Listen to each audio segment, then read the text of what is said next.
네, 수업 시작할게요. 안녕하세요. 네. 네. 자, 오늘은 이제 파이널 특강 진행을 할 거고요. 일단은 이제 자료를 이제 뭐 이것저것 좀 드리긴 했는데, 요렇게 이제 생긴 5장짜리 자료는, 이제 보시면, 이제 기출문제, 제 책이랑 여기 지금 드렸던 프린트에 있는 내용에서 논점별로 정리를 하고, 그 옆에 이제 기출 표시하고, 그 옆쪽에는 저희가 이제 진도별 모의고사 때 이제 진행을 했던 논점들을 다 정리를 해서 이제 보내드렸는데요. 여기 보시면 이제 군데군데 좀 비는 부분들이 있어요. 그래서 이 비는 부분들은 이제 중요하지 않아서 빈 게 아니라 이제 저희가 이제 5개의 논점밖에 안 되다 보니까 어쩔 수 없이 조금 빈 부분들이 있고, 이 부분들은 이제 저희가 이제 전범위 모의고사에서 좀 채워 나갈 예정이에요. 그래서 혹시 전범위에서 뭐 어떤 거가 나올 거냐 뭐 하면 여기 이제 빈칸 위주로 먼저 나올 수 있다 이렇게 생각을 해주시면 되고, 행정절차법에서는 약수 거의 안 넣는데 이제 뭐 정보 공개라든지 개인정보라든지 아니면 이제 다른 법령에서는 이제 빈칸 위주로, 특히나 이제 개인정보보호법에서는 여기 이제 빈칸 부분에서도 중요한 부분이 많아서 그쪽에서 다 전범위 부분을 좀 냈습니다. 그래서 이게 이제 엑셀로 만든 거라서 이거 다 만들고 이제 전범위도 다 이제 출제하면 전범위 때는 이제 마지막으로 토탈로 해서 이제 옆에 있는 거 다 채워서 이제 드릴 예정이에요. 그래서 이거는 이제 그렇게 활용을 해주시면 될 것 같고, 뭐 이제 자료 같은 거는 이제 뭐 어떤 게 좀 더 도움이 되겠다 이런 게 있으면 이제 말씀 주시면 이렇게 하나하나 만들어서 좀 드릴 예정이에요. 그래서 이게 누가 좀 이거 하나 만들어 주시면 좋을 것 같아요 해서 이렇게 막 만들고 이러거든요. 그러니까 이제 자료가 많은 걸 다 보실 필요는 없고, 보시면서 나한테 맞고 내가 공부할 때 이제 쓸 수 있는 이제 필요하다 이렇게 싶은 자료들만 남겨가지고 이제 쓰시면 될 것 같습니다. 그리고 오늘 이제 드린 그 자료 2권으로 이제 됐는데, 저거는 이제 제본에서 쓰셔도 무방할 것 같아요. 그래서 그리고 논점이 좀 이제 뭐라고 해야 되지? 좀 필요 없는데 조금 이제 구색을 맞추려고 이게 좀 보다 보면 이제 이렇게 딱 펼쳤을 때 좌우로 보이는 게 좀 좋을 것 같은 이제 구성이 있는 논점들이 있잖아요. 그래서 조금 이제 그 편집을 하고자 좀 이제 앞에 좀 쓰잘데기 없는 좀 논점들이 몇 개 조금 들어간 건 있어요. 그래서 그거는 또 설명을 좀 드릴 거니까 이제 그것도 이제 감안해서 이제 보시면 될 것 같고, 여기 이제 제 기본서에 있는 내용이 너무 많다. 그래서 다 못 쓰나 이래서 한 번 더 정리를 한 거예요. 그래서 요거는 사실은 이제 그 만약에 대분류에 있는 논점이 나온다, 예를 들어 이제 뭐 적용범위다 이렇게 되면 요거 다 쓰시면 사실 되기는 하는데, 이제 제가 이제 노파심에 말씀드리는 거는 혹시라도 이 소물음에 들어가 있는 논점이 이제 나온다 라고 하면 이제 그러면 요 제가 드린 거는 좀 사이즈가 좀 작을 수도 있어요. 그래서 그거는 좀 감안을 하셔서 보시면 될 것 같은데, 예를 들면 이제 여기 보시면 그 다음에 이제 뭐 신뢰보호의 원칙 같은 경우에도 이것도 지금 이제 네 문단으로 정리를 다 해놨어요. 근데 이제 사실 제 서브나 아니면 기본서에 있는 걸 보면 여기 있는 이제 선행 조치에 대한 의미 해서 한 문단이 더 들어가 있고요. 그 다음에 보호 가치 있는 신뢰, 여기와 관련해서 또 한 문단이 들어가 있어서 총 이제 6문단으로 되어 있어요. 이제 그거는 이제 그 논점이 요 소물음 안에서 성립 요건 안에서 들어가 있는 논점이 문제가 되었을 때에는 요 목차로는 좀 작을 수 있다. 요거는 이제 좀 감안을 하셔서 공부를 해주시면 될 것 같고, 그래서 요거를 이제 드린 이제 근본적인 이유는 요 문제 요거까지만 본다 해도 이제 꽈락은 넘을 수 있는 정도로 정말 압축을 해서 이제 드린 거기 때문에 요거를 먼저 이제 우선적으로 공부를 하셔가지고 암기를 하시고, 그 다음에 좀 내가 신뢰보호의 원칙은 조금 더 내가 준비를 하고 싶어 라고 하면 이제 요약서나 아니면 기본서를 가지고 좀 내용을 보충을 해서 내가 이제 선별적으로 조금 더 깊게 공부를 하시는 게 좋을 것 같아요. 일단은 넓고 얇게 공부하는 게 좋기 때문에 처음부터 끝까지는 다 이제 암기를 해주시고, 그 다음에 좀 중요하다, 제가 좀 이거는 좀 보셔야 될 것 같다 라고 이제 말씀을 드리는 논점들에 한해서는 조금 더 깊게 공부를 해주시면 될 것 같습니다. 그래서 오늘 이제 많은 분들이 오셨는데, 일단 내가 이제 행정절차론에 대해서 어느 정도 이제 가닥이 잡혀 있다라고 하면, 제가 이제 말씀을 드릴 때 방금 이렇게 얘기를 했을 때, 맞아. 그 기본서나 요약서에 보면은 논점이 몇 개가 더 있었지. 이렇게 좀 이렇게 생각을 해보시고, 좀 리마인드하는 시간을 가지시면 좋을 것 같고요. 만약에 내가 60%에서 70% 정도밖에 차 있지 않다, 실력이. 그러면 내가 제가 쭉 논점을 설명을 드릴 건데 그 중에서 내가 외웠던 논점은 저 논점 내가 외웠어. 내가 저거는 더 알고 있어. 이렇게 만약에 내가 비는 부분이 있다라고 하면 우선적으로 이걸 외워서 이제 채워주시면 될 것 같고요. 만약에 이제 내가 40% 미만, 이제 뭐 30%, 20%밖에 공부가 안 돼 있는 상태, 아니면 이제 뭐 1차 합격하고 이제 바로 들어왔다라고 하면 일단은 이거부터 우선적으로 이제 암기해 주시면 될 것 같습니다. 이게 페이지 수는 한 126페이지 정도 되기는 해요. 그래서 이제 6시간 분량을 하는 거기 때문에 이제 126페이지 정도로 이제 한 교시마다 한 20페이지 정도씩 이렇게 나갈 건데요. 보시면 저희가 다들 아시겠지만 뭐 사무관리 론 같은 경우에는 이제 법령이 2개고, 그 다음에 뭐 민법도 그 중간에 찢어져 있는 그 조문이고요. 자, 그 다음에 이제 실무법도 몇 개 법령이 안 되죠. 근데 저희는 9개 법령인데, 이 정도 줄였으면 이건 정말 이제 더 이상 줄일 게 없는 거예요. 이제 요거는 이제 더 이상 이제 해달라고 해도 할 수가 없어요. 이제 여기는 이제 여기까지는 그래도 좀 암기를 해주셨으면 좋을 것 같고요. 보면 글자 크기도 12포인트예요. 이거는 글자도 엄청 크게 늘려놨어요. 막 이제 뭐 11포인트 해놓고 뭐 20페이지밖에 안 돼. 이렇게 뭐 말을 드릴 수 없을 것 같아서 12포인트로 아주 그냥 쫙 이렇게 해놨으니까 요거는 이제 더 이상 이제 물러설 길이 없다 이렇게 생각을 하시고 요거는 꼭 암기를 해주셨으면 좋을 것 같습니다. 자, 이제 소설이고요. 오늘은 이제 신뢰보호 원칙 여기서부터 이제 진행을 해 보도록 하겠습니다. 자, 일단 요 전에 요거 이제 적용 범위 여기서부터 시작을 할게요. 저희 페이지로는 4페이지 이렇게 되어 있습니다.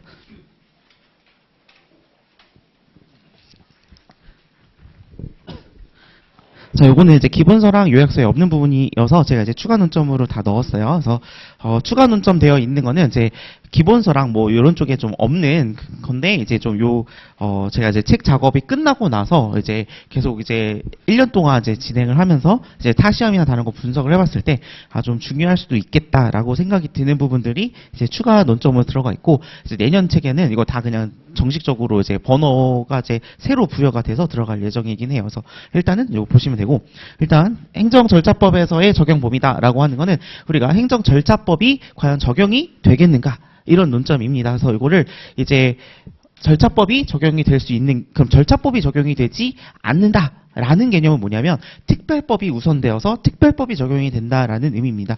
그래서 이제 일반법, 특별법적으로 어떤 적용될 만한 논점 이외에 여기 행정절차법도 별도로 일반법적인 지위에서 이게 이제 적용이 될 수 있겠는가라고 하는 논점이 이제 보시면 이제 적용 범위와 관련된 논점이고요. 여기에서 보통 적용 제외 사항을 보통 많이 쓰시는데 여기 밑에보다도 일단 원칙 부분은 짚어주고 그 다음에 들어가는 게 가장 중요합니다. 그래서 원칙에 보시면 행정 절차에 따라 행정 절차에 관하여 이 법에서 정한 바에 따른다. 그래서 여기 보시면 행정 절차에 관하여 그리고 이 법에 정한 바에 따른다. 이 부분을 이제 포인트 삼아서 쓰시면 되고요. 여기 들어가 있는 이제 여기는 이제 처분과 관련되어 있는 처분 등에 대해서 적용이 된다. 이렇게 보시면 되고요. 처분 등이라고 하는 것은 우리가 처분뿐만이 아니라 뭐 행정계획, 그다음에 행정예고 아니면 행정상, 뭐 입법예고 이런 뭐 행정지도 여기까지 해서 총 쭉 다 이제 적용이 된다. 이런 내용이 이제 들어가 있다. 이렇게 생각해 주시면 되고요. 요 밑에 있는 내용을 잘 써주셔야 되는데 여기에서는 이제 보면 국회 의결 이게 좀 세트를 맞춰가지고 암기를 해주셔야 됩니다. 그래서 이제 국회의 의결을 거치는 사항, 그리고 법원의 재판에 의하는 사항, 헌법재판소의 심판을 거쳐서 행하는 사항, 그 다음에 선관위의 의결을 거치는 사항, 감사원의 결정에 거쳐서 행하는 사항에 대해서는 적용이 되지 않더라라는 내용 적어주시고요. 여기 6, 7, 8 요거는 이제 뭐 6 같은 경우는 이제 형사와 관련되어져 있는 형집행과 관련되어 있는 내용이고요.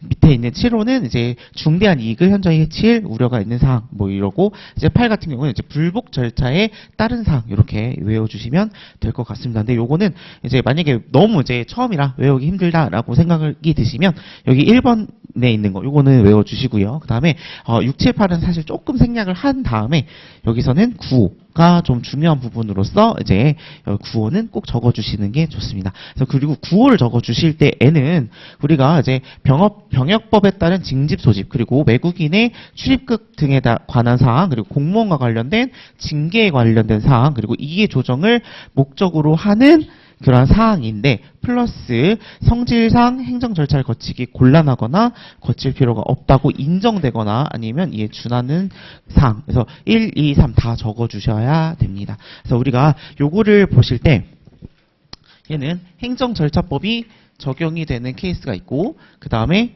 적용이 되지 않는 케이스들이 있어요. 적용이 되지 않는 케이스 같은 경우에는 이제 다른 법률에서 정하고 있는 그 행정 절차가 적용이 된다. 이렇게 이해를 해주시면 좋을 것 같은데, 그래서 우리가 지금 시험에 나왔던 부분은 여기 이제 적용이 되지 않는 것이 이제 9회 때 시험에서 나온 적이 있었죠. 그래서 요거는 이제 이렇게 되고, 그래서 다른 법률에서의 정하는 행정 절차를 우리가 사실 알고 있어야 되기 때문에 여기에 대해서는 이제 문제가 이제 적용되지 않는 쪽으로 풀어서 나가는 거는 사실 쉽지 않아요. 근데 그래서 그 문제에서는 어떤 처분 설명서 같은 것들을 교부하지 않았다라고 해서 아예 절차상 하자가 있다. 그 관련 법령상에 절차상 하자가 있다라는 것을 문제에서 아예 명시를 해주고 그 뒤에서 이제 절차상 하자의 독자적 위법성 요 논의로 이제 쭉 이끌어서 이제 문제를 풀었던 게 저희 기출 문제였었고요. 그리고 이제 적용이 되는 케이스에서는 우리가 이제 사례형 모의고사에서 봤던 이제 그 유승준과 관련된 어떤 사증 발급 거부에 대한 그 행정 절차 요거 하나랑 그 다음에 이제 육군 사관 그 3사관 학교의 그 생도에 대한 퇴학 처분에 대해서 그 행정 절차법이 적용이 되었고 그래서 그 문제를 쭉 풀었던 저기 기억이 나시겠죠? 그래서 그렇게 이제 기억을 하셔가지고 적용되는 케이스와 적용되지 않는 케이스 두 개 이제 구분해서 이제 문제를 풀어 나가실 수 있어야 되고요. 만약에 적용이 된다라고 하면 우리 이제 행정절차법상에 있는 이제 절차를 보셔야 됩니다. 보시면 공통적인 절차로 보시면 저희가 이제 두 문자로는 기, 방, 정고 이렇게 외우는데요. 이제 기 같은 경우는 처분 기준에 대한 설정 공표이고요.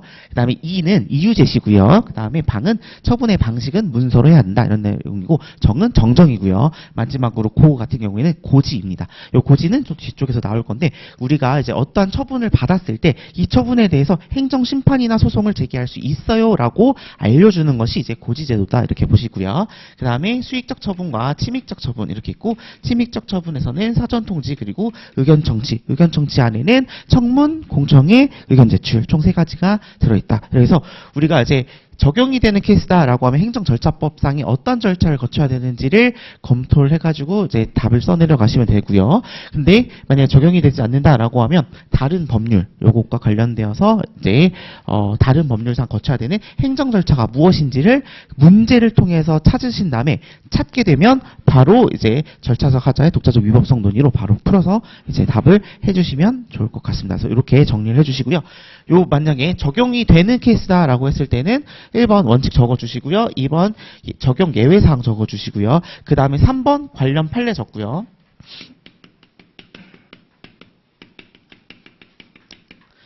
그리고 마지막으로 이제 4번에 이제 사안 해결.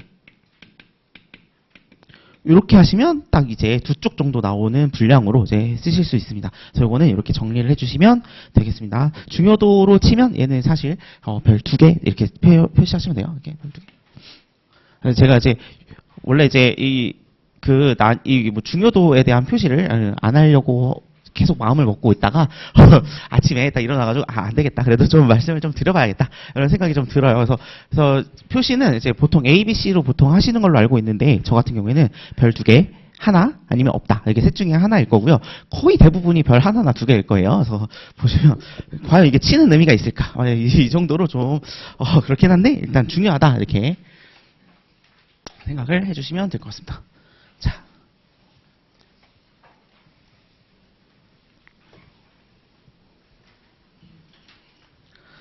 자, 그 다음에는 이제 신뢰보호의 원칙과 관련된 내용을 보도록 할게요. 이 신뢰보호의 원칙이다라고 하면 우리가 신뢰보호의 원칙은 무엇이냐 이런 게 좀 중요합니다. 그래서 무엇이냐라고 하면 자, 행정청이 어떠한 언동을 합니다. 내가 이런 거 해줄게. 그럼 이제 그 사람이 그걸 믿고 어떠한 절차들 뭔가를 하겠죠. 이 사람이 뭐 돈을 들였다든지 시간을 들였다든지 노력을 들였겠죠. 그런데도 불구하고 그 믿음에 대한 반대로 그러한 이제 처음에 했던 약속과 다른 나 이거 안 해줄 거야 라고 하는 이거에 반하는 처분을 했을 때 이 사람의 신뢰를 보호하는 쪽으로 해서 그 거부 처분은 위법하다라는 식의 어떤 내용이 이제 신뢰 보호의 원칙이다라는 거고요.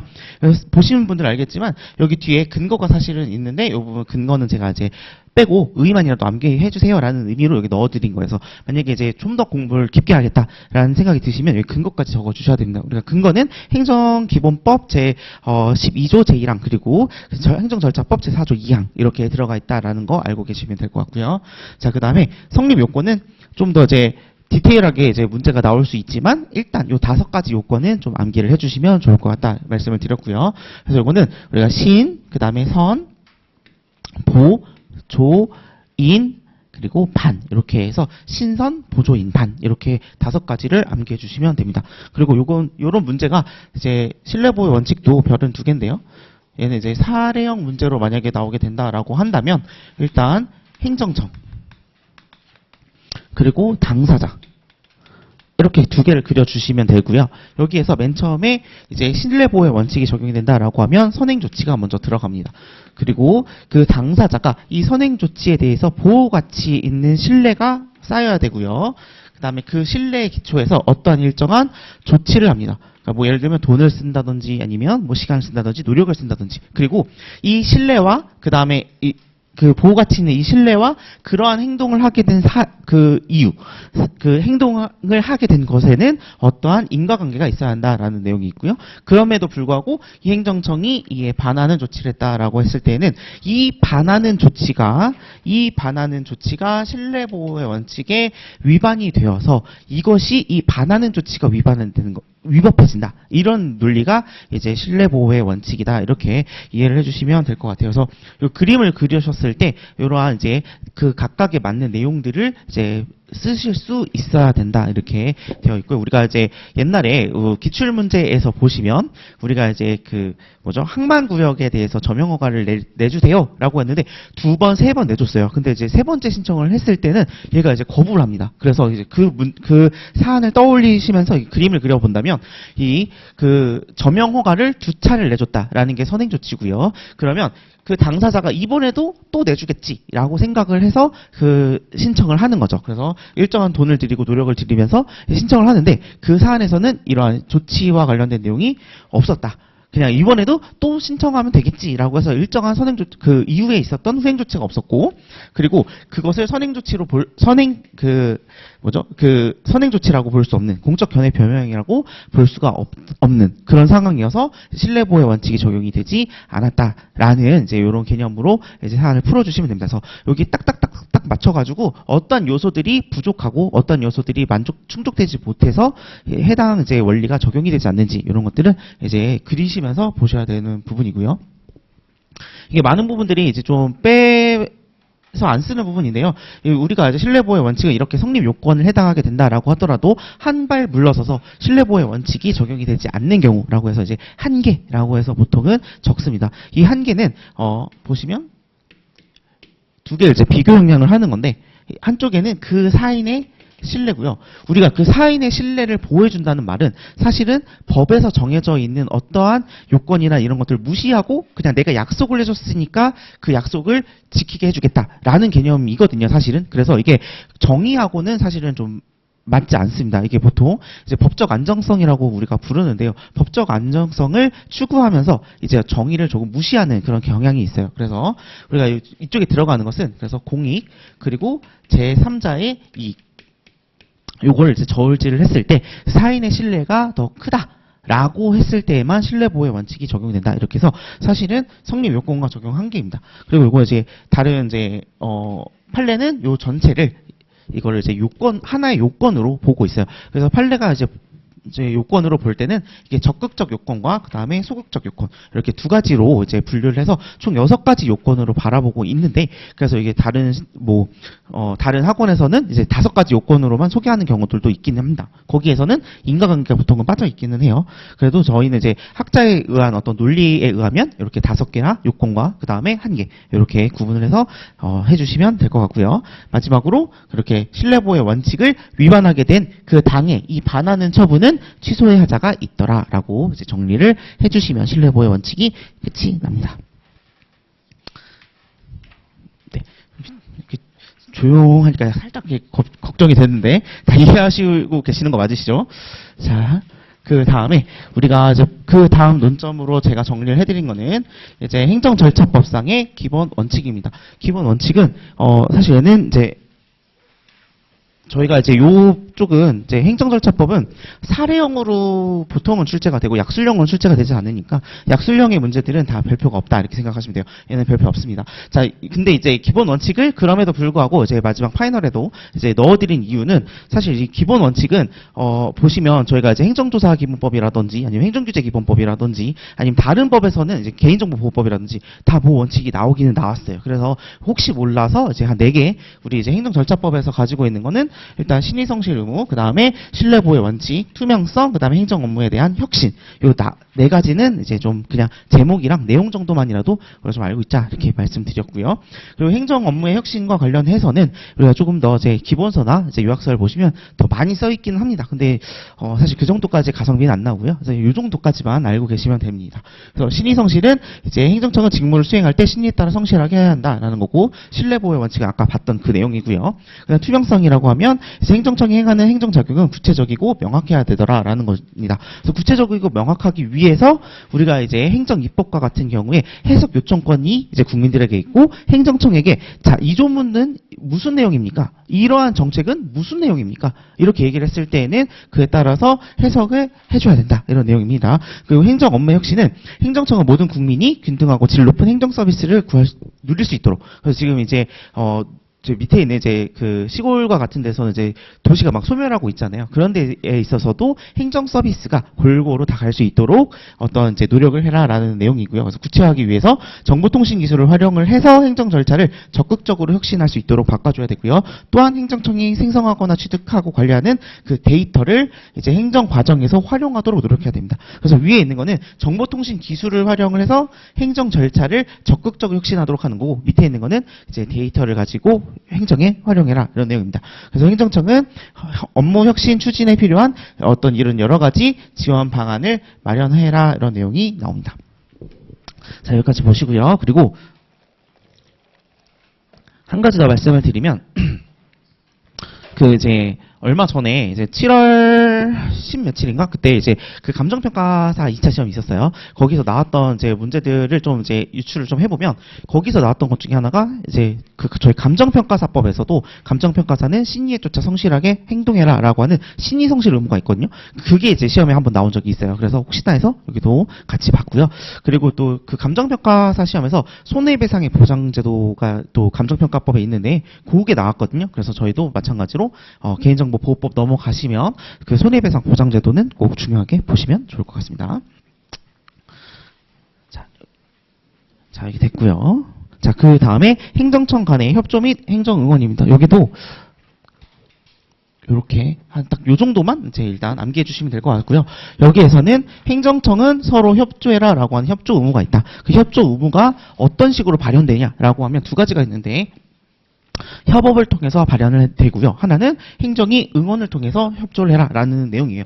그 우리가 보시면 행정협업이다라고 하는 건 저희 행정 절차론에서는 그렇게 크게 중요하지는 않습니다. 요게 이제 그 다음에 행정협업과 관련을 해서 이제 특별법이 있고 그 특별법으로 넘어가시면 여러분들이 사무관리론에서 배우시잖아요. 그러니까 이거는 사무관리론에 있는 내용을 그냥 좀 거기 있는 거 빠삭하게 외우셔가지고 혹시라도 이게 나온다라고 하면 그냥 거기 있는 거 갖다 바르시면 될 것 같아요. 우리는 이거 외우지 말고, 자, 우리는 응원을 외우시면 됩니다. 근데 되게 이제 이건 안 해도 돼요 하면 되게 표정이 밝아요. 근데 그렇지 않으면 표정이 되게 점점 어두워지시는, 이제 앞에서 보니까 다 보이는데, 자, 아무튼 그래서 요거는 이제 그래서 좀 넘기고 우리가 그래도 한 줄 이제 협조 의무 있다. 그리고 협업 있다. 협업과 관련돼서 이제 뭐 요 응원 나오면 그래서 협업 앞에 있는 거는 살짝 좀 건드려 주는데, 이거는 사무관리론에서 있는 지식으로 건드리고 넘어간다. 이렇게 보시고요. 그 다음에 행정응원인데, 행정응원은 결국 내가 이거를 도와주세요라고 얘기를 했을 때 그쪽에서 도와주는 것을 우리가 이제 행정응원이라고 합니다.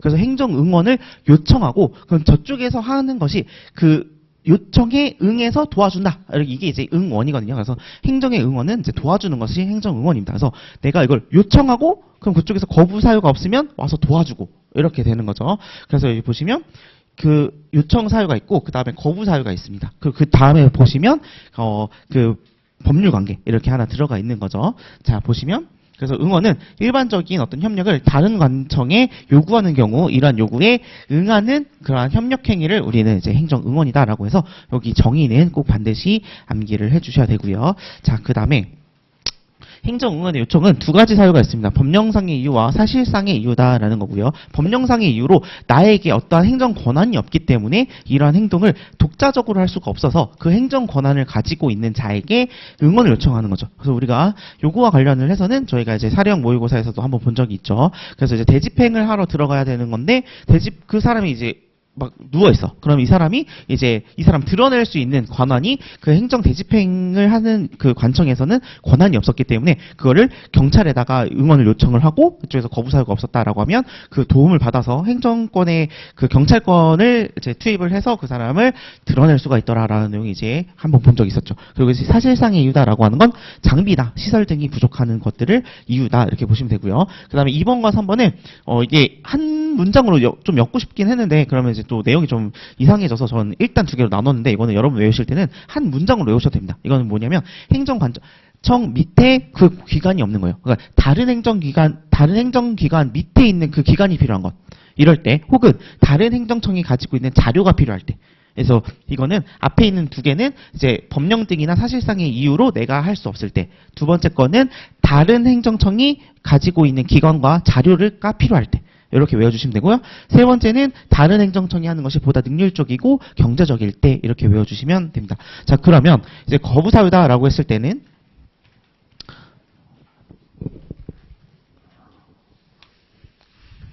자, 거부사유는 이제 그러면 행정청이 내가 도와주세요라고 했는데 저쪽이 그럼 도와줄지 말지에 대해서 얘기를 해야 되는데 그쪽이 내가 할 때 내가 하는 것보다 다른 행정기관이 하는 게 더 맞는 것 같아라고 되었을 때 이럴 때는 이제 거절할 수 있다. 또 두 번째는 그 행정응원으로 내가 이거 응원을 해주게 되면 도와주게 되면 내가 내 독자적인 일을 못할 것 같아라고 했을 때는 거절할 수가 있더라. 그래서 거절 사유는 두 가지. 있다.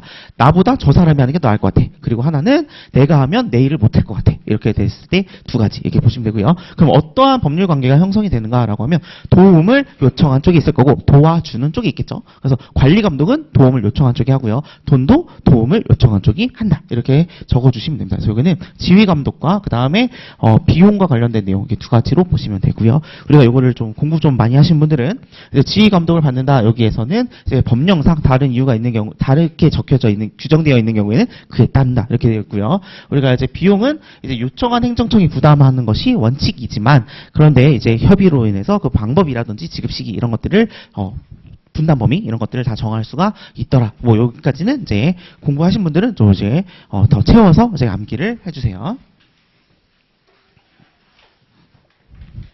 자, 그 다음에 넘기시면 그래서 여기 그 행정 응원 있죠. 여기는 그냥 별 한 개만 쳐주세요. 혹시라도. 네. 여기 그 제가 사례로 내드린 것처럼 사례로 나올 수는 있으니까 한번, 요거는 이제 그 정도만 채워주시고요.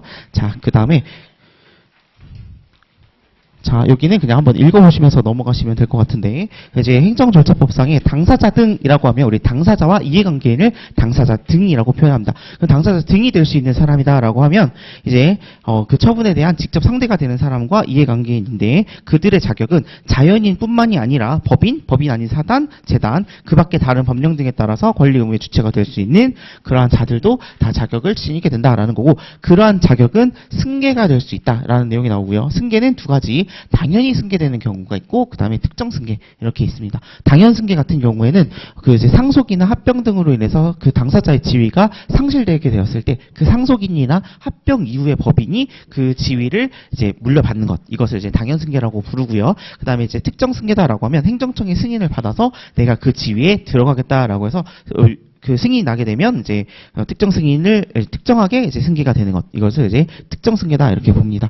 여기는 그냥 한번 읽어보시고요. 자, 그 다음에 이제 대표자의 선정이고요. 자,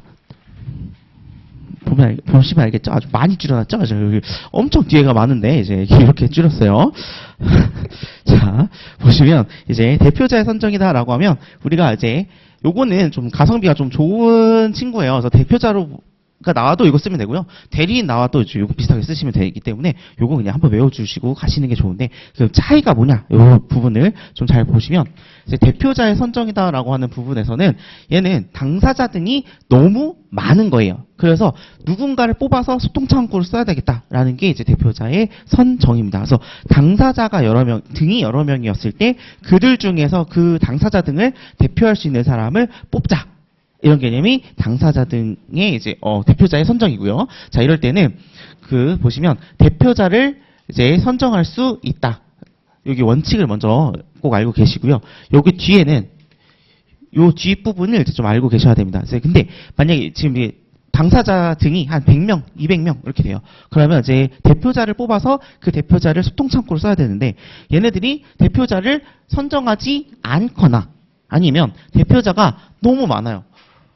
대표자가 당사자 등이 100명인데 대표자를 뭐 70명을 뽑아놨어. 이러면은 이제 소통 창구로 쓰려고 하는 원래 취지와 엇나가게 되겠죠. 이럴 때는 우리가 그래서 행정 절차가 지연될 우려가 있다라고 하면 그러한 이유를 들어서 상당한 기간 안에 3인 이내로 이제 선정할 것을 이제 행정청이 요청을 할 수가 있습니다. 그래서 너무 없어도 문제고 너무 많아도 문제인 거죠, 대표자는. 그래서 이제 그런 경우에는 3명으로 줄여라라고 요청을 할 수 있고요. 그럼 그 요청에 따라야 되는데 따르지 않는다라고 하면 이제 직접 대표자를 행정청이 선정을 할 수가 있다. 이렇게 여기까지 요 앞부분이 좀 중요하니까 요 앞부분 외워주시고요. 그 다음에 변경이나 해임이나 선정했을 때는 행정청에게 알려줘야겠죠. 우리가 그 사람을 소통창구로 쓸 거니까. 자, 그 다음에 대표자 선정을 했다라고 하면 이제 법률 관계와 관련해서 대표자들은 각자를 이제 그를 대표자로 선정한 위해서 모든 행위를 할 수 있다라는 거. 여기에서 모든 행위를 할 수 있다. 이런 부분이 중요하고요. 그 다음에 그러나 끝맺는 행위에 대해서는 동의를 받아야 된다라는 내용이 하나 들어갑니다. 그래서 이 대표자가 자기 멋대로 이제 더 이상 우리는 의견 제출할 게 없습니다. 이렇게 해버리면 뭐 얘기할 사람들이 있을 수 있잖아요. 그래서 그렇게 행정 절차의 끝맺는 행위에 대해서는 동의를 받아라라고 되어 있고요. 여기 그 다음에 있는 한 줄 잠깐 넘어가시고 그 다음에 다수의 대표자가 있다. 대표자가 지금 3인 이내로 줄여놨지만 3인보다 좀 더 많을 수 있죠. 뭐 5명일 수도 있는 거죠. 3명일 수도 있는 거고요. 그러면 그 대표자가 있다라고 하면 그중 1인에 대한 행위는 모든 당사자 등에 대해서 효력이 있다. 그러나 통지는 대표자 모두에게 하여야 한다. 이런 문장이 하나 들어가 있습니다. 그리고 우리가 뛰어넘었던 요 문장 있죠. 보시면 대표자가 있는 경우에 당사자 등은 그 대표자를 통해서만 행정 절차에 관한 행위를 할 수 있다. 이 문장 있죠. 이 문장은 이제 대리인과 관련된 문장에서는 없는 문장이에요. 그 이유를 말씀을 드리면 우리가 대표자는 100명, 200명 있을 때 그 대표자를 소통창구로 쓰려고 하는 거예요. 그런데도 불구하고 그 당사자 등이 대표자를 통하지 않고 행정청으로 다이렉트로 막 의견을 내고 뭐 어떤 요구를 하고 이러면 대표자를 뽑는 의미가 사실 없겠죠. 그래서 그 당사자 등은 대표자를 통해서만 가능하다. 이런 내용이고 대리인 같은 경우에는 내가 이 업무 영역에 있어서 조금 미흡하니까 내 대리인을 뭐 변호사 같은 사람을 쓰는 거잖아요. 그러니까 그 변호사를 통해서 얘기를 해도 되지만 내가 얘기를 해도 되는 겁니다. 이거는 얘는 소통창구를 만들기 위해서 하는 거라고 한다면 대리는 나를 도와줄 사람을 뽑는 거기 때문에 그 대리에서는 요 빨간 색깔 문장이 없는 거죠. 그래서 이렇게 외우신 다음에 빨간색 문장만 넣었다 뺐다 해주시면 됩니다. 그리고 마지막으로 대표자 선임에 대해서는 지체 없이 알려야 한다. 이런 내용이 나오죠. 그래서 대표를 외울 때는 요거 외우시고요. 선정한다. 그리고 해임이나 뭐 변경이나 아니면 선정에 대해서는 통지를 해야 된다라는 거. 그 다음에 법률 관계는 이제 모든 행위를 할 수 있고 끝맞는 행위에 대해서는 동의를 해야 된다. 그리고 그 다음에 다수의 대표자가 있는 경우에는 이제 그 한 사람에게 해도 효력이 있지만 통지는 모두에게 해야 된다. 이런 내용이 있고 가운데 있는 거 대표자를 통해서만 법률 행위를 할 수 있다. 이런 내용 꼭 암기해 주시면 될 것 같고요. 자, 그러면 바로 넘겨서 이제 대리인을 봐주시면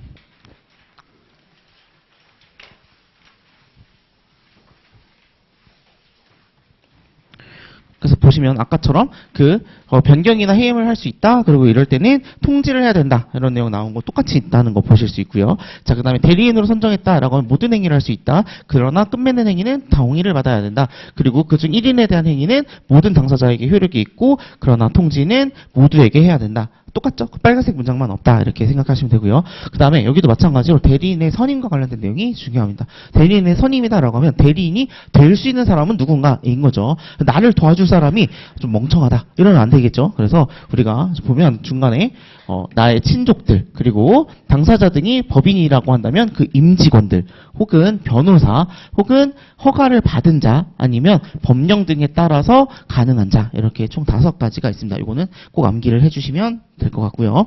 자, 그리고 여기에서 대리인에서 중요한 부분은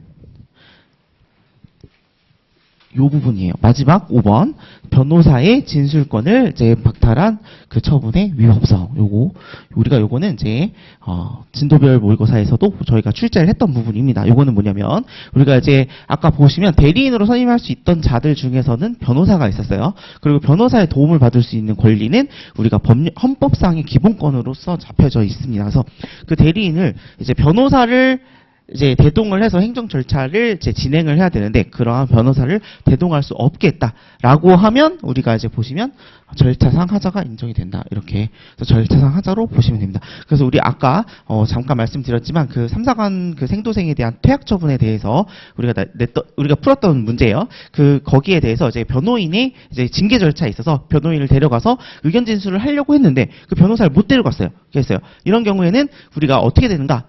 이러한 논점에서 일단 그럼 행정절차법이 적용이 되겠는가부터 시작을 했죠. 그래서 행정절차법이 적용이 된다. 그래서 행정절차법에 있는 규정을 쓱 살펴봤더니 대리인 규정이 있더라. 대리인 데려갈 수 있다고 되어 있더라. 근데 대리인을 데려가지 못하게 했으니 이는 절차상 하자가 있고 절차상 하자 독자적 위법성을 인정하는 견해에 따라서 당의 처분은 위법하다. 이렇게 우리가 문제를 쭉 풀었던 기억하시면서 이 문제를 한번 더 이제 곱씹어 보시면서 이 부분은 좀 생각을 해주시면 좋을 것 같습니다. 자, 그 다음에 논점 008번 송달이고요. 그래서 요거 아까 그 변호인과 관련된 부분은 별표 1개예요. 그리고 이 송달도 별표는 1개입니다. 얘는 이제 저희가 이제 약술이 만약에 나온다라고 했을 때 이제 나올 수 있는 유력한 논점이라고 보시면 될 것 같고요. 이 송달과 관련해서는 또 뭐 사례형으로 또 꾸릴 수 있는 부분이다 보니 얘는 꼭 암기를 해주시면 좋을 것 같고요. 자, 보시면 송달의 방법은 우리가 이제 교부 송달, 그 다음에 보충 송달, 그 다음에 유치 송달, 그 다음에 정보통신망을 이용한 송달, 그리고 공시 송달을 이제 규정하고 있습니다. 그리고 우리가 이제 교부 송달이 원칙이고요. 마지막으로 행정청에 송달을 했다라고 하면 이제 이를 기록해라라고 하는 기록 의무가 있습니다. 그래서 여기까지 보시면 이제 외워주시면 이제 교보문고에 다니고 있는 우리 유정이가 공기밥을 송달합니다. 이렇게 해가지고 교보, 유정, 공기, 송달 이렇게 외워주시면 될 것 같아요. 자, 그래서 보시면 교부 송달이다라고 하면 그 사람을 직접 만나서 갖다 주는 걸 말합니다. 그래서 그 사람의 주소지, 거소지 이런 데 찾아가가지고 주는 거예요. 그리고 이거를 원칙적으로 삼고 있더라라는 내용이고요. 그 다음에 그리고 교부 송달 같은 경우에 그 사람을 그 장소에서 만나지 못한다라고 한다면 다른 장소에서 만나기로 약속을 해서 만날 수 있다라는 게 이제 교부 송달이고요. 그다음 보충 송달이다라고 하면 그 사람을 찾으러 갔는데 그 사람이 없어요. 그러면 이제 사무원 등 다시 말하면 이제 사리 분별이 가능한 사람한테 대신 주는 거죠. 그리고 유치 송달이다라고 하면 그 두 사람들 방금 이제 문서를 교부를 받으려고 했던 그 사람이랑 그리고 그 다음에 이제 그 사무원 등이 그 문서를 수령을 거절하는 경우 여기서는 요건도 들어가 주셔야 돼요. 그래서 우리가 이제 유치 송달은 그냥 아무 때나 그 장소에 놓고 오는 게 아니라 그 사람들이 거부를 했을 때 그러니까 문서를 받을 사람이 문서를 받지 않겠습니다. 라고 했을 때, 거부를 했을 때 그 장소에 놓고 오는 게 이제 유치 송달이다. 이렇게 보시면 되고요. 정보통신망을 이용한 송달 같은 경우 요즘은 이제 저희가 종이 문서 잘 안 보고 이제 PDF로 많이 보잖아요. 핸드폰으로도 열어보고. 그렇기 때문에 그렇게 신청한 경우에 한해서 그리고 내가 이제 그 신청을 하고 동의를 했을 때 그리고 나서 그 내가 우편 번호를 지정을 해야지 그 우편 번호로 송달이 옵니다. 그래서 여기서 중요한 거는 이제 정보 송달은 정보통신망을 이용한 송달에서는 내가 그러한 것을 동의할 때 그리고 우리가 그것을 지정할 때 두 개의 단어가 꼭 들어가야 된다. 이렇게 키워드로 생각을 해주시면 돼요. 자, 그 다음에 그 공시송달을 이제 규정하고 있는데, 요것들은 이제 공시송달은 뭐냐면, 그 사람이 수령을 거부하는 것이 아니라 그 사람을 찾을 수가 없을 때, 혹은 그 사람에게 송달하는 것이 불가능할 때, 여기도 요건 두 개 들어가 있어요. 그래서 불가능할 때, 그리고 주소 등을 확인할 수 없을 때, 이렇게 두 가지 경우에 한해서 이제 관보, 공보, 게시판, 일간신문 등에다가, 혹은 플러스 인터넷, 여기에다가 이제 얘네들을 이제 문서와 관련된 내용을 공시하고 공고하고 그다음에 그 공고로서 송달을 가름하는 것이 이제 공시송달이다. 이렇게 보시면 될 것 같고요. 여기에서 공시송달에서 중요한 부분 중 하나는 이제 개인정보 보호에 좀 노력을 해라라는 부분들이 담겨 있습니다. 근데 다 줄이고 이렇게만 했으니 요것도 좀 일단 요거만이라도 먼저 암기는 꼭 해주세요. 자, 그러고 난 다음에 행정청은 송달을 했으면 그 송달에 대해서 어떠한 문서를 누가 받았으며 어떠한 방식으로 언제까지 이런 내용들을 이제 기록을 할 수 있도록 하고 있습니다. 그 다음에 이 송달에 대한 효력은 언제 발생하는가? 그래서 문서를 이렇게 줬어요. 그래서 이제 직접 주거나 다른 사람 통해서 주거나 장소에 놓고 오거나 아니면 이메일로 보내거나 아니면 이제 게시판 같은 데다가 올리거나 이런 식으로 해서 문서를 송달했다라고 하면 그 문서의 송달에 따른 효력은 언제 발생하는가라고 하면 우리가 이제 도달주의다라고 해서 교부, 보충, 요치 송달 같은 경우에는 도달을 한 것이기 때문에 도달주의에 따라서 이제 도달됨으로써 효력이 발생한다 이렇게 보시면 되고요. 근데 정보통신망을 이용한 송달 같은 경우에는 우리가 이메일로 들어오잖아요. 그 이메일로 들어왔을 때 이걸 어떻게 표현하냐라고 하면 이제 지정받은 컴퓨터 등에 입력된 때 이렇게 표현을 하는데 결국은 이메일이 왔을 때 이렇게 보시면 됩니다. 자, 그리고 공시송달 같은 경우에는 091로부터 14일 이렇게 해서 이제 이렇게 세 개를 이렇게 규정을 해서 이 두 개를 이제 도달주의다 이렇게 보고 이제 공시송달에 대해서 효력은 이제 091로부터 14일 이내다 이렇게 해서 도달주의와 도달주의 예외 이렇게 두 가지를 모두 규정하고 있다 이렇게 생각하시면 될 것 같아요. 자, 그다음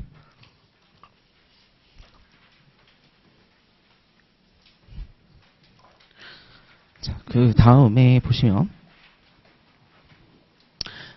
그 다음에 우리가 이제 행정절차법이 적용이 되었다라고 하고 이제 그 총칙 부분 다 지나가게 되면 그 처분에 대한 행정 절차는 어떻게 되겠는가와 관련해서 일단 공통적 절차와 그 다음에 수익적 처분의 절차, 침입적 처분의 절차를 나누어서 규정을 하고 있다라는 거고요. 우리가 이제 침입적 처분에 대한 절차를 논하시오라고 했을 때 보통 이제 사전통지랑 의견청취만 들어가는데 요게 아니라 요 앞에 있는 공통 절차까지도 같이 적어주셔야 된다는 거 꼭 기억하고 계셔야 될 것 같아요. 그래서 우리 아까 여기 했던 게 이제 기준, 설정 공표할 때 기, 그 다음에 이유 제시할 때 이, 그 다음에 방식할 때 방, 정정할 때 정, 그 다음에 고지할 때 고, 그래서 기, 방, 정고 이렇게 외웠었던 거고요.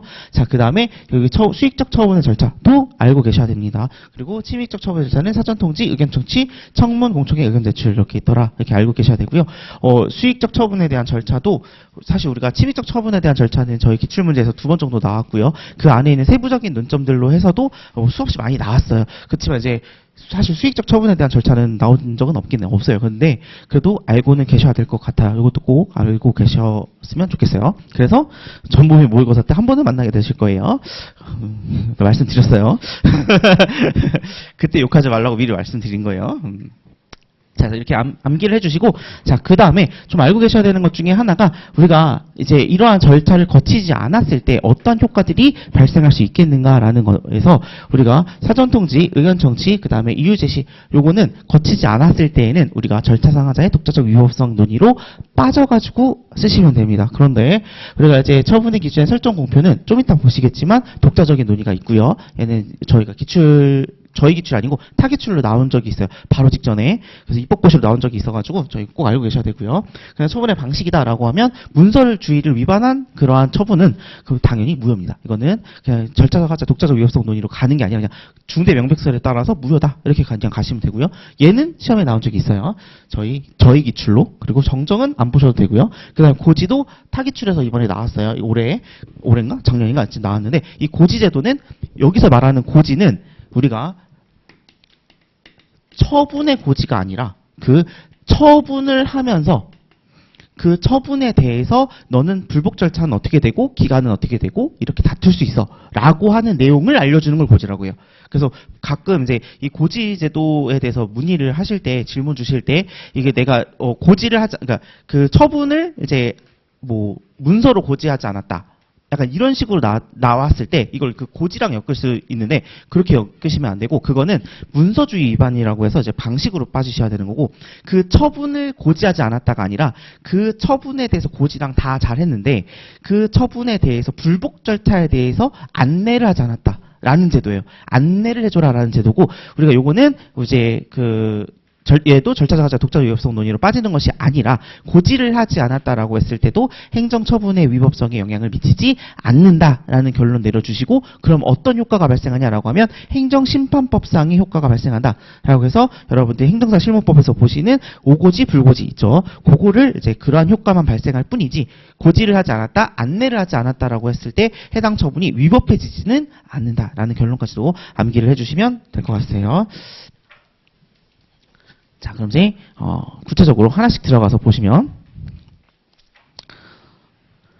자, 처분 기준의 설정 공표, 기입 방정고 중에서 기부터 보시면 될 것 같아요. 얘는 이제 우리가 어떤 처분을 함에 있어서 그런 기준을 미리 정해서 공표하는 것을 말합니다. 얘는 침입적 처분에 또 해당하는 거고 수익적 처분에도 해당합니다. 그래서 예를 들어 우리가 이제 미성년자에게 주류를 판매를 했다. 그걸 한 번 걸리면 1개월, 두 번 걸리면 3개월, 세 번째 걸리면 6개월 이런 식으로 처분 기준을 먼저 만들어 놓고 공표를 해야 이제 음식점 점주들이 이제 미성년자의 술을 판매를 했을 때 내가 어떠한 처분을 받을 수 있겠구나라는 것들을 미리 알려주는 제도이고요. 반대로 이제 코로나 지원금 같이 수익적 처분에 있어서도 뭐 차상이 뭐 몇 프로까지는 얼마를 주고 그 다음에 그 이상은 뭐 얼마를 주고 이런 식으로 기준을 정해놔야 내가 어느 기준에 해당을 해서 얼마를 받겠구나라는 내용을 알 수 있겠죠. 그래서 그런 내용들을 설정해서 공표를 해라라는 제도이고요. 그래서 그렇게 이러한 제도 취지에 따라서 설정 공표를 해야 되는데 만약에 하지 않았을 때 얘는 어떠한 문제가 하지 않을 수 있는 예외적인 사유는 없냐라고 하면 보시면 처분 기준의 설정 공표는 일단 구체적으로 해야 되고 그 다음에 더해서 여기는 이제 성질상 현저히 곤란하거나 그 다음에 공공복리를 이제 현저 해칠 만한 것으로 인정되는 경우에는 공표하지 않을 수 있다. 그런 경우가 아니라고 한다면 처분 기준에 대한 설정 공표는 모든 처분에 있어서는 해야 되는 것이다. 이렇게 보시면 될 것 같아요. 그리고 이러한 처분 기준을 설정 공표하지 않고 한 처분은 어떻게 되겠는가라는 게 4번에 나오는데요. 이 4번 같은 경우에는 저희 이제 타기출로 나왔던 거이기 때문에 꼭 알고 계셔야 돼요. 이게 입법고시에서 나왔던 문제예요.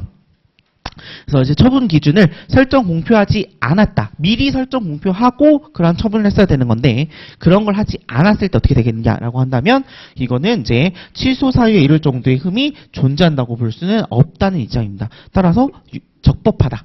그래서 그 사전 통지를 하지 않았다라고 해서 그러한 사정만으로 당해 처분이 위법해지지는 않는다.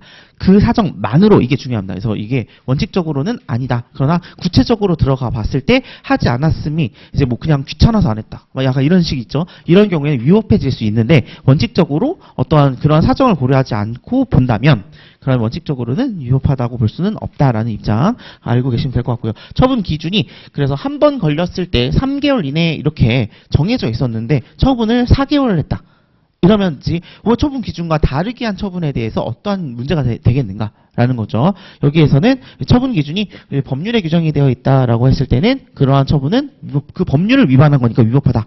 그런데 그게 아니라 행정규칙으로 규정되어 있는 경우에는 행정규칙 같은 경우에는 대외적 구속력이 없죠. 그렇기 때문에 이걸 위반했다고 해서 이제 위법하다고 볼 수는 없더라. 그런데 예외적으로 두 개가 있어요. 하나는 법령 보충적 행정규칙으로 볼 수 있거나 혹은 행정법 일반 원칙과 관련을 해서 뭐 자기구속의 원칙과 관련된 것들이 적용이 된다라고 한다면 그 해당 처분은 위법해질 수 있다. 요거는 이제 그냥 일반론적 여러분들이 행정법 앞에서 하셨던 거 기억하셔가지고 그냥 쓰시면 되는 부분이고요. 우리가 진짜 알고 있어야 되는 부분은 처분 기준을 설정 공표하지 않고 한 처분의 효력. 요 부분이 타시험에서 나왔던 거고 요거 딱 기초가 됐던 그 사안이 나왔어요.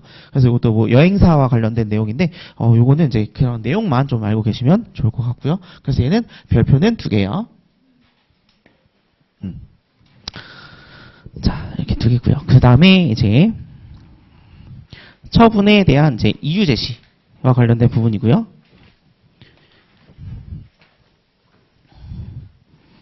자, 얘도 별표 2개요. 자, 이유 제시라고 하면 행정청이 처분을 함에 있어 당사자에게 처분의 근거와 이유를 제시하는 것을 말합니다. 그리고 이제 얘는 이유 제시는 문서로 하는 것이 원칙이고요. 방식적으로 처분 시에 이루어집니다. 그래서 보통 우리가 사전 통지 같은 경우에는 그 처분을 하기 전에 하는 거죠. 근데 얘는 그 처분과 동시에 하는 것이 이제 이유 제시고요. 처분을 하면서 이러한 이유로 당신에게 이러한 처분을 합니다라고 하는 어떤 이유를 제시하는 겁니다. 그래서 사전적인 절차가 있고 그 동시에 하는 절차들이 좀 있어요. 얘는 그렇고 그 다음에 이제 뭐 방식 같은 경우도 문서로 하는 거 있잖아요. 문서로 같이 가니까 그 처분을 하면서 문서로 가는 거니까 얘도 동시라는 표현이라고 볼 수 있겠죠. 그 사전 통지랑 이제 의견 제출 이런 거는 그 사전적인 그 절차다 이렇게 보시면 될 것 같아요. 그래서 아무튼 처분 시에 한다라는 거고 그 다음에 문서로 한다 뭐 이런 내용이 나옵니다. 그리고 행정청은 이제 처분의 이유 제시는 이럴 때 하는 거고 이러한 취지를 갖고 있지만 하지 않을 수 있고 그 다음에 한다면 얼마나 어떤 정도로 해야 되냐 얼마나 구체적으로 해야 되냐 이렇게 이제 목차는 의, 그 다음에 예외 사유, 그 다음에 정도 이렇게 생각해서 쓰시면 되는데 예외 사유다라고 한다면 여기가 모두 그대로 인정할 때 그 다음에 단순 반복적인 경우 그 다음에 명백히 알 수 있는 거. 요건 이 2번 동그라미는 이제 앞에 것만 쓰시면 안 돼요. 단순 반복적인 처분이고 경미한 처분인데 이거를 했을 때 그 당사자가 이유를 명백하게 알 수 있는 경우에 한 두 개가 요건이 같이 붙어 있어야지 이번 요건이 충족이 됩니다. 그리고 긴급하다 이렇게 해서 얘는 이제 이모, 단명, 긴급. 이렇게 해서 이모가 이제 단명할 것 같아서 긴급하다. 그래서 이유를 제시해야 된다. 이렇게 외워주시면 됩니다. 이모, 단명, 긴급. 이렇게. 그래서 2, 3의 경우에는 이제 당사자가 요청하는 경우에는 근거와 의의를 다시 제시를 해야 한다라는 내용까지 암기해 주시고요. 이유의 제시는 당연히 구체적으로 해야 된다라는 거죠. 공부가 좀 되신 분들은 아시겠지만 구체적으로 하지 않아도 되는 경우들이 있는데 그게 뭐냐면 그 당사자들이 이제 법령 등을 다 알고 기재를 한 상태에서 신청을 했는데 수익적 처분을 신청했는데 이에 대해서 거부하는 경우에는 그 구체적일 필요는 없더라. 당사자가 그러한 내용을 알 수 있는 상당한 이유를 제시하면 되더라라는 내용까지 알고 계시면 될 것 같습니다. 그래서 이유 제시는 그래서 이제 이런 의의를 가지고 있고 예외적으로 이모 단명인 경우에는 안 해도 되고 근데 해야 된다라고 한다면 구체적으로 해라 이렇게까지 외워주세요. 자, 그 다음에 나오는 내용은 이제 처분의 방식이고요. 처분의 방식도 별표는 2개 보시면 될 것 같아요. 처분의 방식은 문서주의다. 그리고 문서로 하지 않는 경우도 예외적인 경우를 규정해 놓고 있고 이 처분의 방식을 위반한 경우에는 어떻게 되는가 이렇게 세 가지를 가지고 쓰시면 됩니다. 처분의 방식이고 그래서 할 때는 특별한 규정이 있는 경우를 제외하고는 우리는 문서로 해야 된다라는 거예요. 그리고 동의가 있거나 그 다음에 그 당사자가 아예 신청 자체를 전자문서로 신청을 했다라고 한 경우에는 이제 그 전자문서로 처분을 할 수가 있습니다. 자, 그리고 이거는 사실 전자문서도 문서예요. 그래서 문서주의 안에 들어가 있는 거고 이 문서로 하지 않는 경우가 이제 예외사유라고 보시면 되는데 이 예외사유가 공공의 안전복리를 위해서 긴급히 처분을 할 필요가 있다. 그래서 이제 긴급하다 아니면 그 사안이 경미하다. 이런 경우에서 긴급하거나 경미한 경우에는 우리가 이제 그 문서나 전자문서가 아닌 그 말, 전화, 휴대전화 아니면 팩스, 전자우편 이런 문서가 아닌 다른 방법으로 할 수가 있다. 사실 이거 전자우편은 사실 문서 같기는 해요. 근데 여기는 이렇게 들어가는 있어요. 그래서 여기까지 알고 계시면 될 것 같고 그래서 그런데 당사자가 이렇게 말로 하는 경우 긴급해서 말로 처분을 하는 경우라고 할지라도 당사자가 요청을 한다라고 하면 지체 없이 처분에 관한 문서를 내주어야 한다라는 내용이고요. 그럼 이렇게 처분을 이 문서주의를 위반한 처분은 어떻게 되느냐라고 한다면 중대 명백설에 따라서 중대하고 명백한 하자로서 무효다 이렇게 적어주시면 됩니다. 우리가 중대 명백설을 쓰실 때는 당해하자가 위법하다. 그래서 그 위법성의 정도가 무효냐 취소냐를 가르는 학설이 중대 명백설이고요. 이 중대 명백설 같은 경우에 중대하고 명백하다. 둘 다 만족을 한다라고 하면 무효의 정도의 하자인 거고요. 둘 중에 하나만 된다. 그러니까 중대한데 명백하진 않다. 혹은 명백한데 중대하지 않다. 이런 경우에는 취소 정도의 하자다. 이렇게 생각을 해주시면 될 것 같아요. 그래서 잘 쓰셔야 돼요. 가끔 이제 잘못 다르게 쓰시는 경우들이 있어가지고 그러면 안 된다. 이렇게 말씀을 드린 거고요. 자, 그 다음에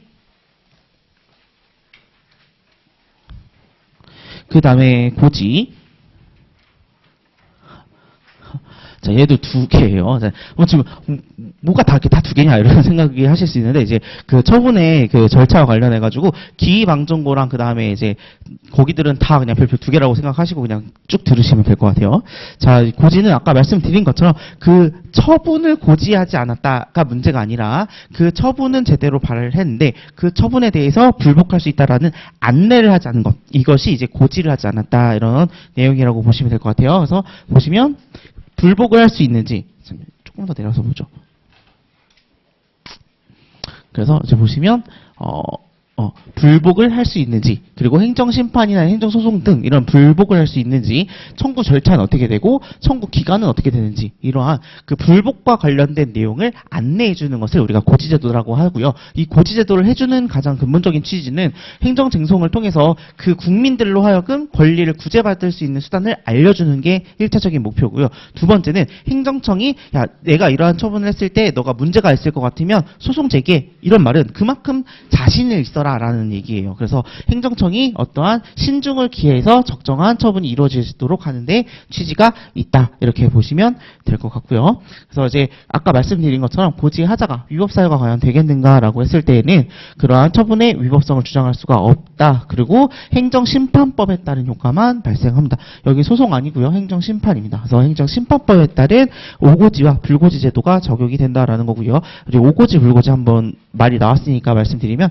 이제 오고지는 두 가지가 있어요. 잘못 알려준 거예요. 기관을 잘못 알려준 거예요. 뭐 의정부 지법에다가 이제 그쪽에다가 신청하시면 됩니다. 이래야 되는 건데 뭐 다른 걸 알려줬다라고 하면 다른 데로 신청을 했을 거 아니에요. 그럼 그 신청을 받은 기관은 그 서류를 이송해주겠죠. 그럼 시간이 걸리겠죠. 그럼 내 그 동안에 시간이 지나버리게 되니까 제소기간을 도과해버릴 수가 있겠죠. 그러니까 그럴 때는 최초에 접수한 기간을 기준으로 해서 제소기간을 판단해라라는 게 첫 번째 오고지 내용이고요. 두 번째는 기간을 안날로 90일 이렇게 해야 되는데 안날로 180일 이렇게 해버리면 이제 기간을 더 길게 해준 거죠. 그럼 그 안내를 들은 사람은 체크를 해보겠어요? 그냥 그 안날로 180이라고 생각을 하겠죠.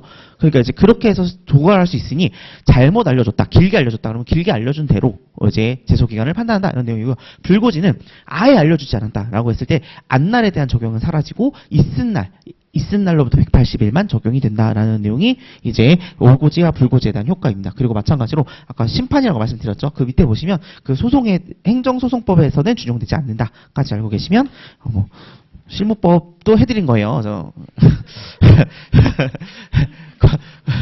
거기도 이제 그렇게 이제 외워서 쓰세요.